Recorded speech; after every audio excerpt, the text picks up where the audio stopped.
Oh yeah, today we're going Kasem style, counting down 10 stone cold classics from a great year in the 80s.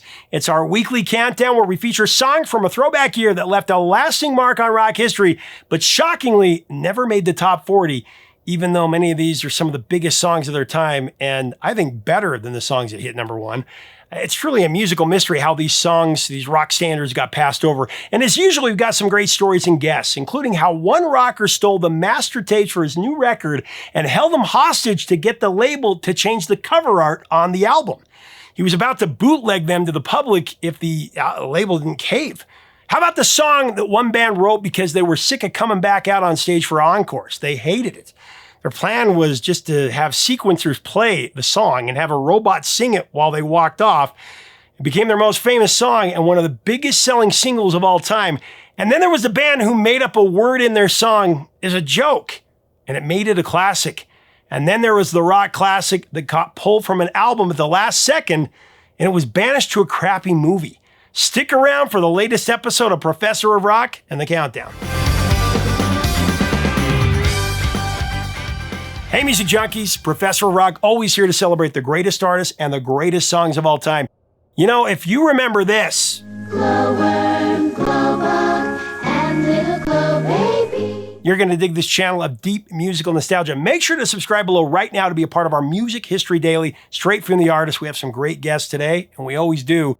All right, so we've done 3 of these new yearly countdown shows about the biggest songs that missed the top 40, even though they're some of the biggest songs ever. I was going to stop, but I got overwhelming support to keep going. So in honor of Kasem, I think we're going to make our Saturdays a day for these weekly countdowns. Let me know what you think below. This week, we're going all in on a special year in music. It was a year that Darth Vader was unmasked in Return of the Jedi. 106 million viewers tuned in for the MASH finale, and McDonald's rolled out the Chicken McNugget. Talking about the year, 1983. Now, as a reminder, the criteria that I'm using for each of these songs is the year that the album it was on was released. All right, let's go. Coming in at the number 10 spot from their self-titled album, I've got Genesis with Taking It All Too Hard.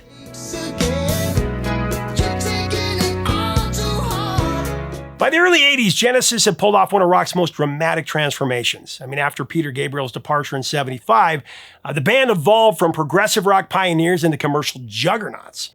Their self-titled album spawned massive hits like Mama and That's All and Illegal Alien, showcasing a band fully embracing the MTV era for sure. So say you'll have me, Mama.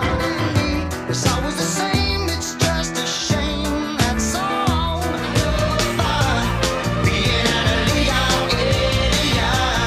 But it also kept their sophisticated songwriting intact, at least I felt. Hidden among these chart toppers was a quieter gem that deserved way more attention. Talking about Taking It All Too Hard. I love this song.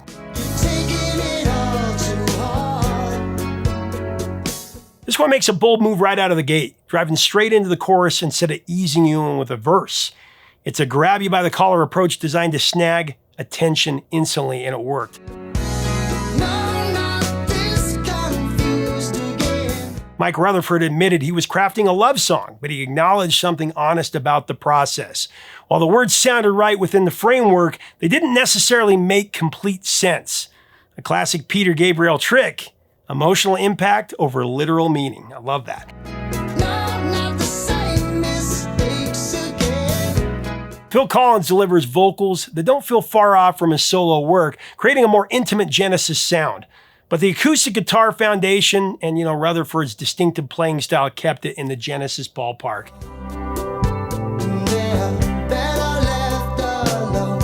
In June of '84, Taking It All Too Hard was released as a single. It was actually backed with Silver Rainbow.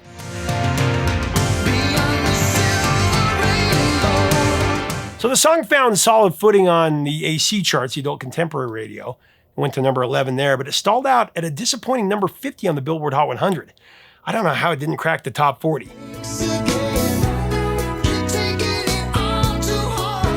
But unlike its album predecessors, Taking It All Too Hard, it did lack a promotional video that was crucial in the MTV era. That may have had something to do with why it didn't hit the top 40. And the song's subdued vibe, but Phil Collins could get away with that at any time. It's really a shame that Taking It All Too Hard missed out, but such a great track.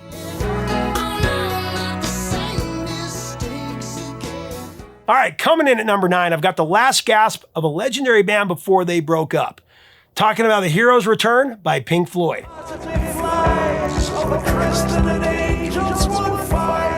And by the early 80s, Pink Floyd was already established as one of rock's most innovative and ambitious bands. I mean, following the massive success of The Dark Side of the Moon, I Wish You Were Here, and The Wall, this was at the point where creative tensions between Roger Waters and the rest of the band were boiling over.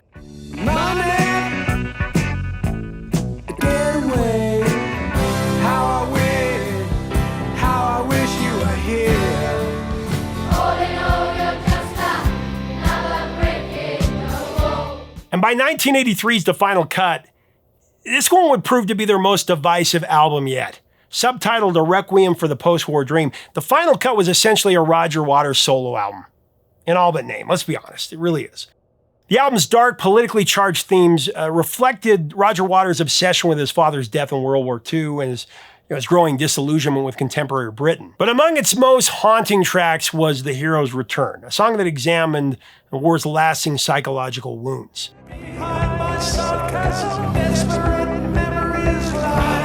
Now, originally, this was conceived for The Wall. It was under the title Teacher, Teacher, but the song was axed from the project before Waters resurrected it and rewrote it for The Final Cut.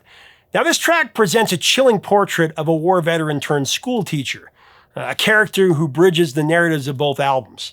In Roger Waters' vision, this is the same authoritarian educator from The Wall who put the school kids through hell in Another Brick in the Wall Part 2. He's now revealed as a former bomber pilot struggling with the survivor's guilt and the emptiness of his so-called heroic return.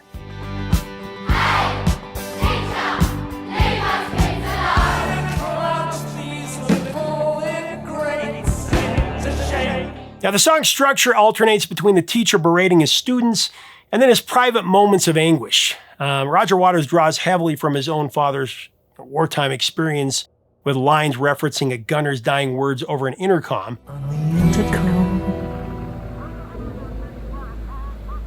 A direct callback to the Wall film, where Pink's father tries to call for reinforcements before his death. The Wall. We don't need no. The teacher's rage at his little ingrates, that masks deeper pain, of course, as he can only truly express his trauma to his sleeping wife, the sole moment when he feels safe enough to reveal his vulnerability.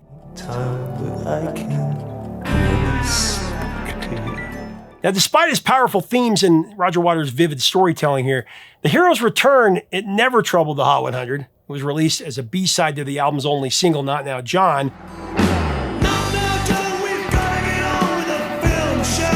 which in and of itself never really stood a chance, failing to chart on the Billboard Hot 100 at all. But the best song from the album, in my opinion.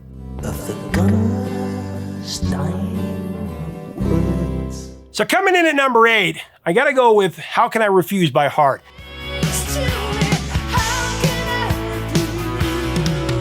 I mean, if you've watched this channel for very long at all, you've no doubt heard me sing the praises of Heart a lot. Such an incredible band. We've told their story several times through song, including their rise in the 70s and their dominance in the mid to late 80s. But we really haven't talked much about the era in between, which was a rough commercial patch for this band. I mean, it almost broke them. So let's get into it. After 1982's Private Audition bombed, failing to even reach gold status in the States, the Seattle Rockers were facing serious scrutiny from their label. CBS Records, they weren't playing around. They wanted hits, and they wanted them right now. Guitarist Nancy Wilson recalled the situation, saying, "In the wake of Private Audition sales, our record label put pressure on us to rock on our next album."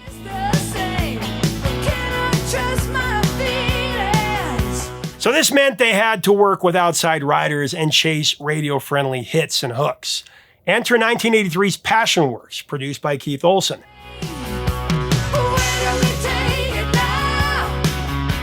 But here's where things got a little hairy. They got really dark. The cocaine epidemic was plaguing the music industry, and it had overrun Heart's world as well, creating a toxic creative atmosphere. Nancy didn't sugarcoat it in her memoir, describing the album sessions as awash with cocaine.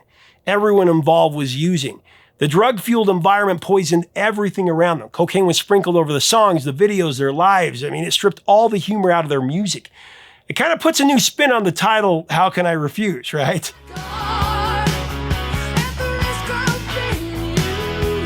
At the time, Nancy started wondering if they'd outlived their expiration date as a band, and talk of it being over was very real. But How Can I Refuse was Passionworks' one genuine highlight, in my opinion. It nailed the sweet spot between Heart's hard rock foundation and, the radio-friendly, radio-ready pop that their label was truly looking for.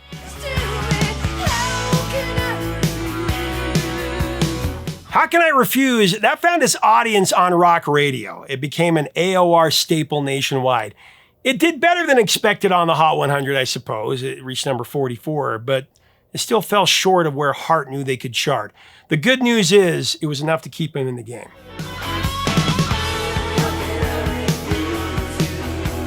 Just a couple more years and Heart would blow big time with their number one self-titled LP in 1985.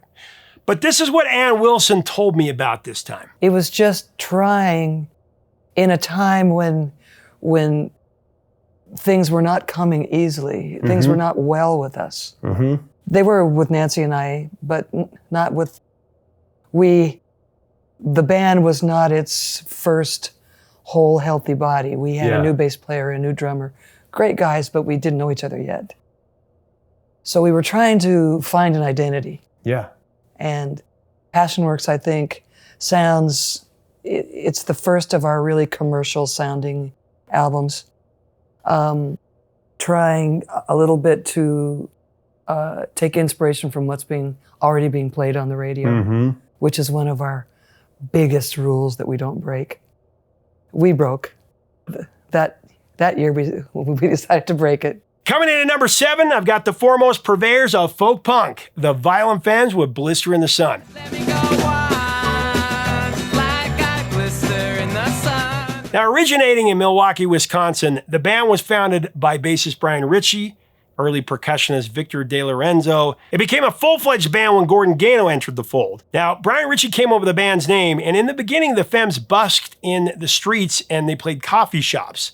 Get this, it was actually a member of the Pretenders who discovered them in late summer 1981.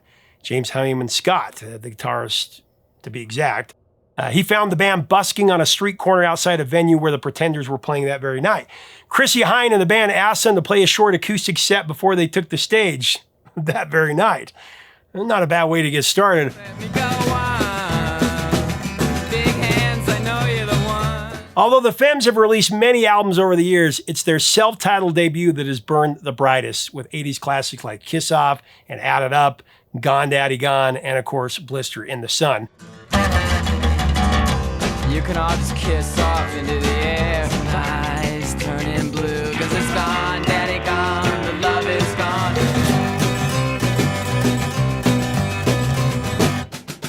The Femmes recorded their debut album in 1982. It was released by Slash Records in the spring of '83. And even though it has sold over 1 million copies, it was really hard to come by. It was all through word of mouth, lending and borrowing cassettes. This was like contraband when I was growing up. How about you? Like I blister in the sun, let me go wild. The album wouldn't actually enter the Billboard album charts until a decade later. It was actually August 3rd, 1981. As for singles Gone Daddy Gone, that was released as the only one from the album, so Blister in the Sun never got a shot at the Hot 100. But here's what they told me about the song. It's being used in Grosse Point Blank. You guys re-recorded it because the master tapes, right? We had to re-record it because the first album master tapes were put into a landfill. The recording studio went out of business, and then they took out an advertisement in like the local newspaper saying, anybody who has tapes at such and such a recording studio, please retrieve them by this date or they'll be whatever. And we found out later that they just took all these 2-inch master tapes of everybody, not only us, but everybody else who didn't see this newspaper ad, and put them in a landfill.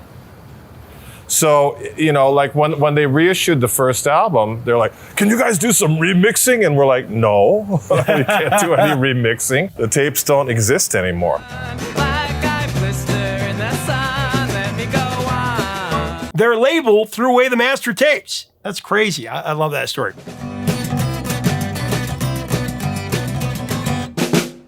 Coming in at number 6, I got the boys from Def Leppard with Too Late for Love.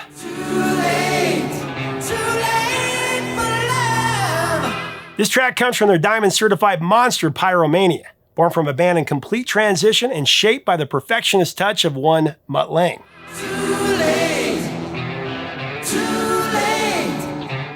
The creation of Pyromania was totally unconventional. Under Lange's meticulous, and I mean meticulous guidance, the band recorded everything backwards, laying down bass and guitar parts to a drum machine's click track, before Rick Allen finally added his drums last. This painstaking approach gave Mutt and the band incredible flexibility to craft and rewrite songs piece by piece by piece.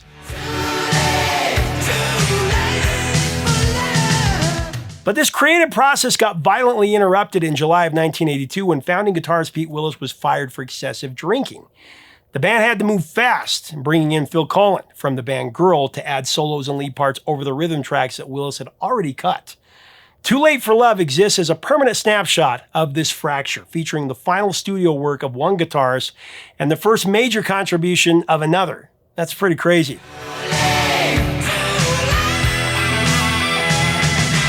When Pyromania dropped in January of '83, it absolutely exploded. I don't have to remind you. It was, of course, propelled by massive MTV airplay for Photograph and Rock of Ages.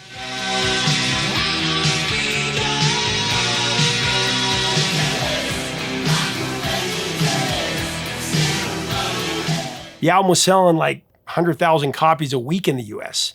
It was held out at number 1, though, by Michael Jackson Thriller, Freight Train.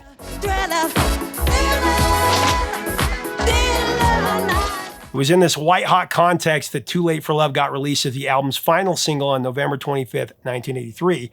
Reportedly an unplanned move.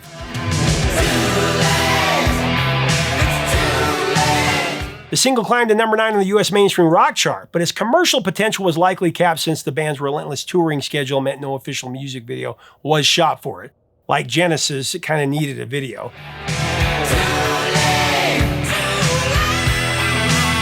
It never broke into the Hot 100. It was kind of a bummer since Photograph hit number 12, Rock of Ages hit number 16, and Foolin' hit number 28.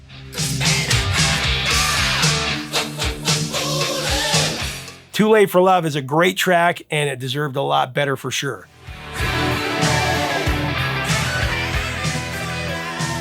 All right, coming in halfway through the countdown at number 5, I've got ZZ Top with Sharp Dressed Man.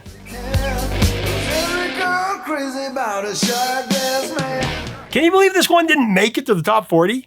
By the early 80s, ZZ Top had already established themselves as bona fide Texas rock legends. I mean, the trio Billy Gibbons, Frank Beard, and Dusty Hill had churned out a string of blues rock hits throughout the 70s, including the classic La Grange, which was a song about a chicken shack that was a secret brothel.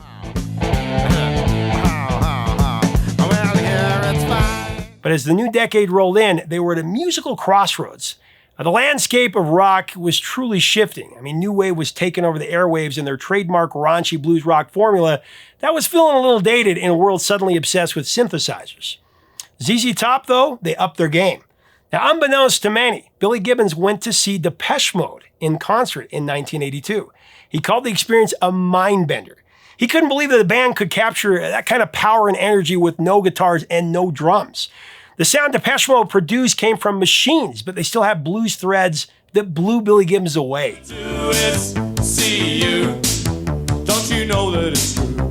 Now, after the show, Billy actually met Depeche Mode backstage. Can you imagine that? Martin Gore asked Billy Gibbons what brought him out to the show, and Billy responded, "Man, the heaviness." I mean, can you imagine? Depeche Mode and Billy Gibbons hanging out after a show. I love it.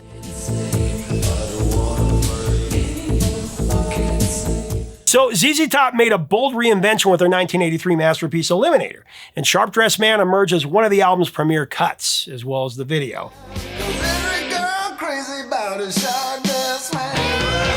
The track landed as Eliminator's third song and second single. One story traces the song's genesis back to their previous European tour, where Gibbons was mesmerized by all the fashion statements he witnessed across the continent.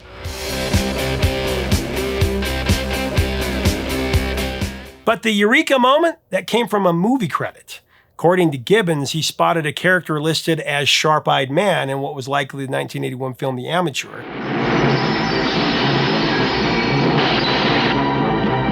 That simple phrase sparked something in him. He thought, why not Sharp Dressed Man?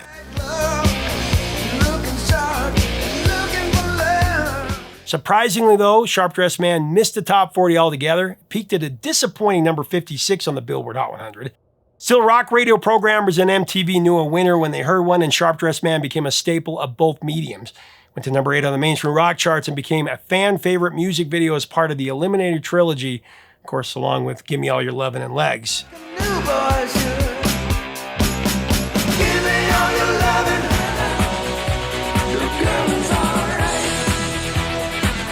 And it helped Eliminator go solid. Over 10 million sold just in the US.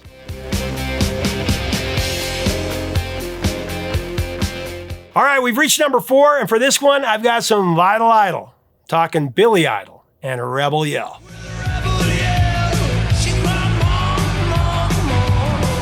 By 1983, Billy was riding high on the success of his self-titled debut solo album. The former Generation X frontman had reinvented himself as a leather-clad rock rebel, breaking into the top 40 with hits like Hot in the City and White Wedding.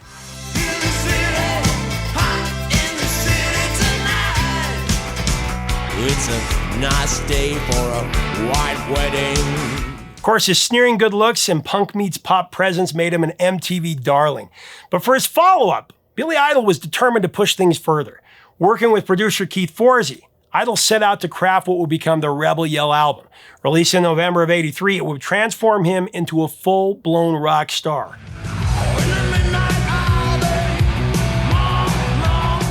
Now, the title track is one of the most rock origin stories you're ever going to hear. The name Rebel Yell, that came from a wild night of partying with the Rolling Stones. Idol found himself drinking with Mick Jagger, Keith Richards, and Ronnie Wood. Okay, so the group was passing around a bottle of Rebel Yell bourbon whiskey. When Billy read that name, the title of the drink, he knew instantly it would be the perfect title for a song.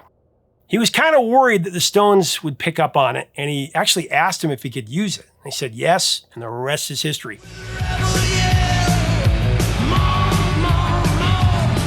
But when Billy Idol and his band tried to record it, their drummer wasn't hacking it.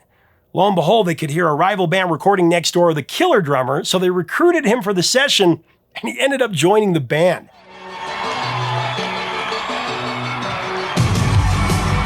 And then guitarist virtuoso Steve Stevens, he created the song's signature sound from a toy robot gun. That's where that sound comes from.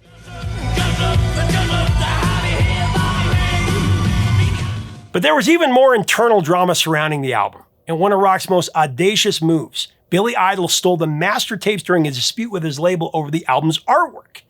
He was frustrated with what he saw as a flawed album cover. He didn't like the image. So Billy snuck into Electric Lady Studios in the middle of the night and he grabbed the tapes. He handed it over to his dealer. He then called the record company with an ultimatum. You either fix the album cover or the tapes are going to hit the streets as bootlegs. Now the label, of course, caved. As it turns out, though, they weren't actually the master tapes. Producer Keith Forsey later revealed that Idol had grabbed the wrong tapes. The real masters were safe and sound the whole time while Billy negotiated his way to the victory.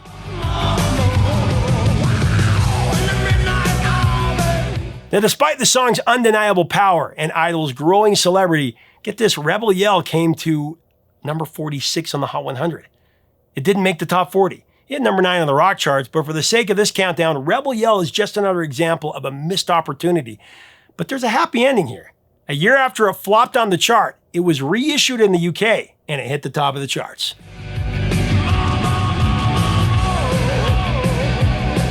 All right, heading into the number 3 spot, I've got a song the band member Gillian Gilbert called Just a Big Experiment. I've got Blue Monday by New Order. How does it feel? Now, according to Gillian, the band had recently got their first recording studio, which had a different feel to recording than their practice room. And they just wanted to see how far they could go with a song in the studio. Tell me how do I feel? But that's only part of the story. Blue Monday was born from the band's anti-establishment attitude toward rock convention. Actually, as percussionist Stephen Morris recalled, he said, encores were what proper pop bands did. And we didn't want to be a proper band at all. Encores? Bloody showbiz. So their idea was to create a song that sequencers could play while the band walked off the stage. So they didn't have to come back on and do an encore. And actually, they also wrote it as a joke, just to test a drum machine.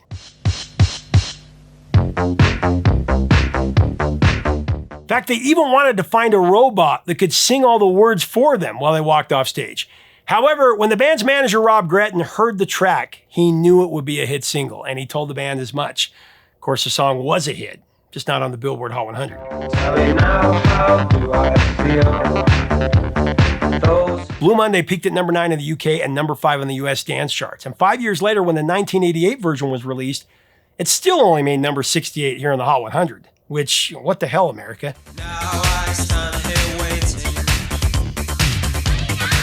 This despite going to number 1 on the dance charts. I mean, what gives? But in the end, it became the biggest selling 12-inch single in history. But it actually lost money because of its elaborate packaging. All right, coming into the bridesmaid position, I've got one of my favorite bands ever, Tears for Fears with Mad World.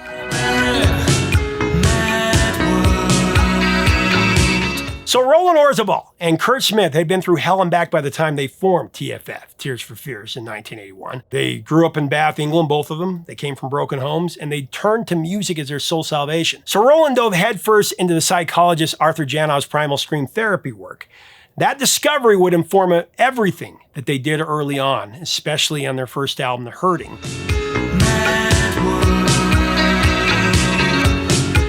Their debut album was a deeply personal journey through the trauma of their childhoods and one of the best records ever. It was released in March of 1983, and there was nothing like it on the airwaves. The Hurting shot to number 1 in the UK, and at the center of the album was Mad World, a song that perfectly captured TFF's tortured brilliance. And that's what it is, tortured brilliance.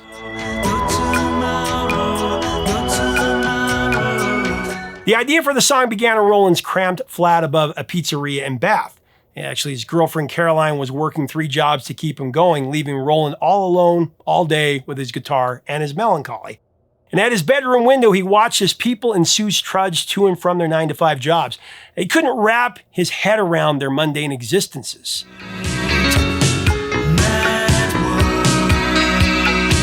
Now, their musical inspiration came from listening to Duran Duran's Girls on Film.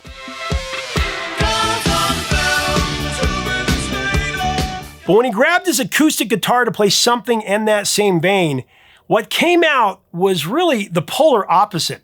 It was dark and it was brooding. It was the song that was a shock to everyone, including Roland himself, because that's not what he's going for at all. He later admitted that he never really liked it much, though. It was just supposed to be the B-side. It was going to be the B-side to Pale Shelter, actually.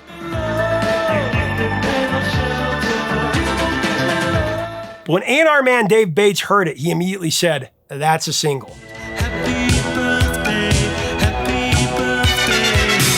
So Roland spent countless hours tweaking the track in the studio, but he just couldn't sing it. Said Roland, and I quote, "I still can't sing it. It just doesn't work for me." Now, after doing a quick double track that he hated, he actually turned to Kurt and said, "You're going to sing it." That decision changed everything. I mean, Kurt's soft, haunting delivery transformed the song completely.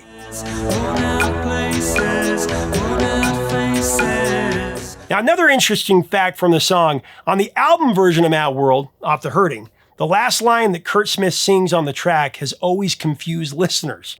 Many have thought that that line was Illogical World or Raunchy Young World. Sounds like it could be, either of those or something else. But the correct line is Halargian World. In the lead vocal session during the recording of Mad World, Kurt added the phrase Halargian World just as a joke.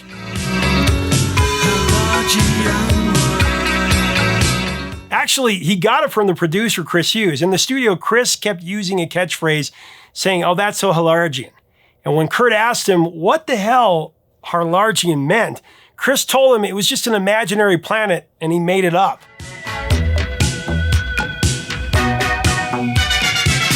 So when Mad World hit the UK in October of '82, it was an instant phenomenon. It climbed to number 3. But when it came to the States, Mad World faced a different reality altogether. It was released as a single in '83, but it failed to crack the Hot 100. US radio wasn't ready for TFF.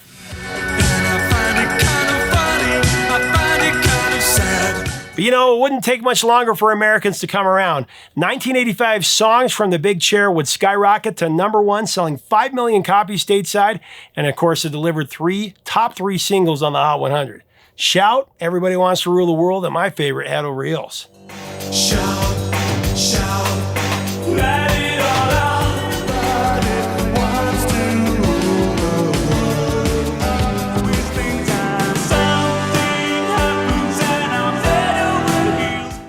finally, 2 decades later in 2003, a cover of Mad World by Michael Andrews and Gary Jules topped the U.S. alternative charts thanks to his placement in Donnie Darko.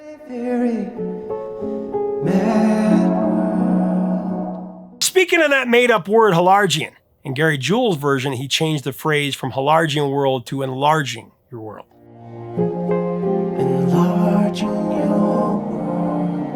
And since Mad World was such a transparent revelation by Roland Orzabal, that came from his deepest, darkest core, fans have naturally wanted to know what he thought of Gary Jules' interpretation, Gary Jules' version of the song. Roland held Jules' achievement as the proudest moment of his musical career. No kidding.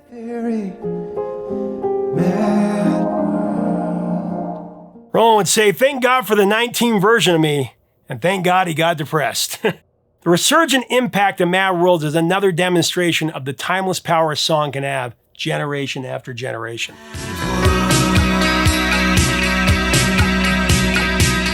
All right, here we are at the number 1 spot on today's countdown, and I got Journey with Ask the Lonely.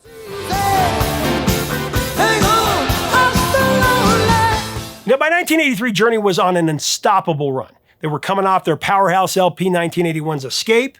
It had top 10 hits with Who's Crying Now, Don't Stop Believin', and Open Arms.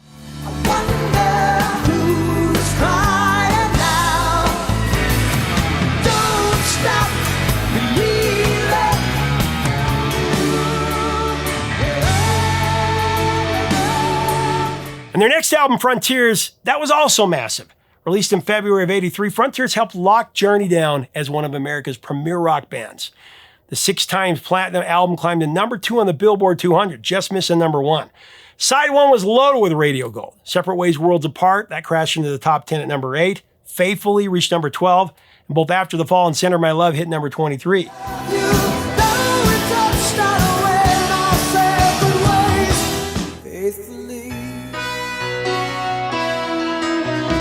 The Frontiers could have been a lot bigger.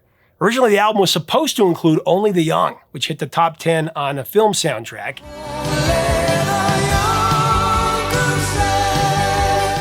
And Ask the Lonely, the track that showcases everything that's great about Journey's sound. Built around Neil Sean's driving guitar work and Steve Perry's passionate vocals, the song captures that classic Journey feel perfectly.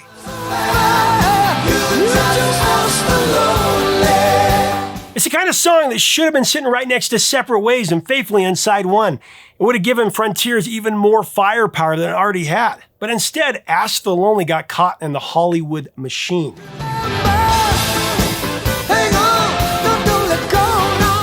So record label A&R rep made the baffling decision to pull both Ask the Lonely and Only the Young from the album to use them strictly on movie soundtracks. Actually, Ask the Lonely ended up on the Two of a Kind soundtrack, the 1983 flop reuniting Grease stars John Travolta and Olivia Newton-John. John Travolta, Olivia Newton-John, Two of a Kind. As for Only the Young, that was paired with Vision Quest. It ultimately went to number 9 on the Hot 100.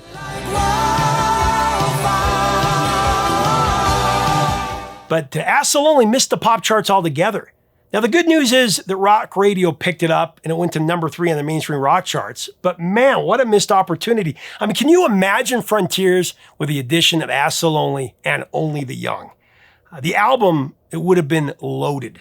Maybe even better than Escape.